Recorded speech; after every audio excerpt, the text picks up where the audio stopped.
You might think you're winning by getting an interest-free loan for those sneakers, but neuroscience shows the opposite. Companies are using a psychological trick to bypass your brain's natural spending brakes. Today, we're exposing the specific mechanism that makes Buy Now, Pay Later, or BNPL, so powerful and so risky. If you're ready to stop letting apps influence your spending and start building real wealth, hit subscribe and turn on notifications. Let's break down the trap. Section 1. The pain of paying. In behavioral economics, there's a concept called the pain of paying. When you hand over cash or even swipe a debit card for a large amount, like $200, the insula, a part of your brain associated with physical pain, activates. You feel a small dose of discomfort. This is healthy. This acts as a brake on overspending. BNPL services like Affirm, Afterpay, and Klarna are designed to reduce that pain. By breaking a $200 purchase into 4 payments of $50, they lower the pain signal below your brain's threshold of concern. The trick? Your brain sees the shirt and thinks, "I'm getting $200 of value." The cost? Your brain sees the checkout screen and thinks, "I'm only losing $50 today." This creates a value-cost imbalance. You feel like you're getting a deal even though the total cost hasn't changed.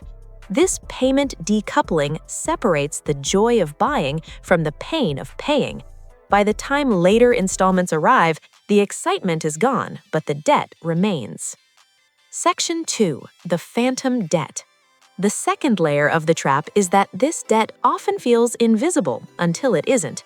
We call this phantom debt. Unlike a credit card or car loan, many BNPL loans don't immediately appear on your credit report. Scenario: you apply for a mortgage or apartment. The lender looks at your debt-to-income ratio. They see your car payment and student loans. They don't see the $400 a month you're paying to Klarna, Afterpay, and Sezzle across 10 different small purchases. The crash? You get approved because the bank thinks you have disposable income, but in reality, that income is already committed. You move into the house and suddenly you're drowning because you actually have $400 less per month than the bank calculated. Recent data from the Consumer Financial Protection Bureau shows that this shadow ledger of debt is distorting the U.S. economy. Millions of people appear financially stable on paper, but are struggling in reality because their BNPL obligations aren't visible to lenders. Section 3. The zero interest myth. This is the math that makes analysts nervous. The marketing pitch is seductive: 0% interest. Why use a credit card at 24% APR when BNPL says 0%? Because 0% interest doesn't mean zero cost. Example: you buy a $100 jacket. You split it into 4 payments of $25. You make the first 2 payments, then life happens. You forget to transfer money and the third $25 payment fails. The app charges you an $8 late fee. It may seem like just $8, but you were effectively borrowing $25 for a week or two until you fixed the error. Paying $8 to borrow $25 is a 32% penalty for that short period. If this happens multiple times a year, the effective APR can rival payday loan rates, well over 100% in certain scenarios. Interest-free can quickly become one of the most expensive debts if you slip even once. We're exposing the hidden mechanics of the debt trap. If this breakdown is helping you see through the marketing, hit like. It helps us reach more people caught in easy payments. Section 4. The cart value multiplier. Why do stores want you to use BNPL? Merchants pay a BNPL provider a fee of 2% to 8% of the transaction, higher than Visa or MasterCard's 1.5% to 3%. Why would a retailer pay double the fees? Because of the cart value multiplier. The data? Studies show that when customers use BNPL, their average order value, AOV, increases by 40% to 85%. Example: With a debit card, you might buy one pair of jeans for $60. With 4 easy payments, you buy the jeans, $60, the matching shirt, $40, and the belt, $30. Your brain calculates the cost as $32.50 today instead of $130 today. Retailers aren't being generous. They're paying BNPL providers to make you spend more. Section 5. The stacking effect. The most dangerous aspect of BNPL is stacking.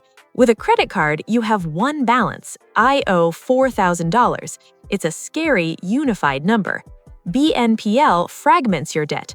$40 to app A for shoes, $30 to app B for makeup, $120 to app C for concert tickets. You don't see debt, you see payments.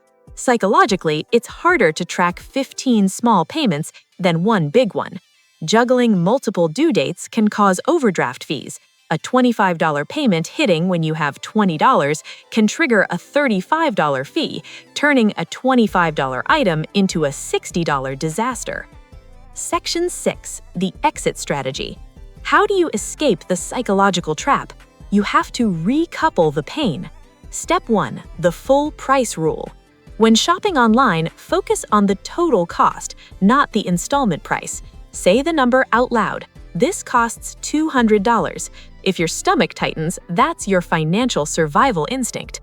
Step 2. The debit card challenge. Delete BNPL apps and browser extensions. For 30 days, pay only with money you have now. If you can't afford it today, you can't afford it.